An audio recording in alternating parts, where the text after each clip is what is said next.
Thieves is probably the best pirate game out there available, really. I mean that's what I think. You may think differently. Some people gravitate towards Assassin's Creed 4 Black Flag, and that's really cool. That's a cracking game. However, and I didn't mean that cracking game as in the Kraken, even though the pun not intended, but I'll take it.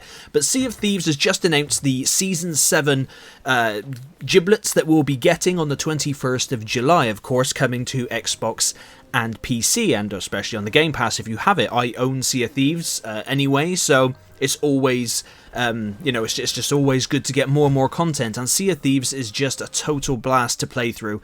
Now, not only are we getting the ability to now create ship loadouts and customize the captain's cabin and name your ship, and, as long as it's not something too insanely profane, but, there's all that kind of stuff, plus new cosmetics. There's also new cash-in points where it'd be easier to sell your loot, so you don't have to keep going to ports where some people camp and take you down. Of course, I mean, the aim of the game is to be a pirate after all.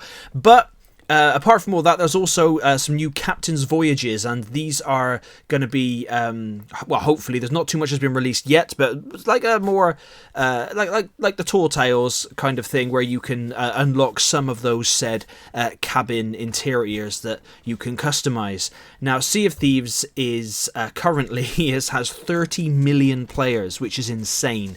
Rare have done a very good job with supporting Sea of Thieves, and I can see them continually going to keep adding things to the game and supporting it for years to come. And that's, with this kind of game, I don't know, it's a class, I suppose it is a games as a service game, I suppose, but basically nearly everything in it is free. Like the Battle Pass, or Plunder Pass as it's called, you don't need to buy it. You can still unlock a ton of stuff for free, and it's one of the most forgiving Battle Passes out there on the market, and I commend them for that, because a lot of the time, the free-to-play games, I suppose with a free-to-play game you get a little bit more leeway, because at the end of the day the game is free, you playing it for free, and the studios do have to make money to pay people's wages so that they can pay their bills and etc. So I understand that, and as long as they're not overtly greedy, then it doesn't really bother me, to be honest.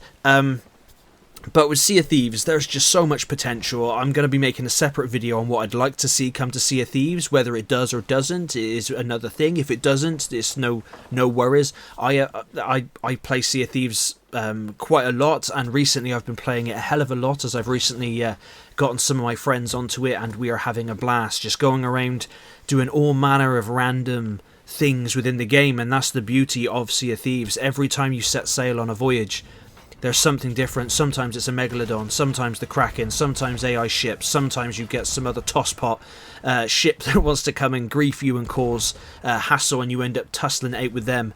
The other night, me and my friend we finished cashing in all of our loot, and then a ship with a couple of German guys rocked up, and we played music together, we drank grog together, we puked all over the tavern, we puked into buckets and threw them on each other.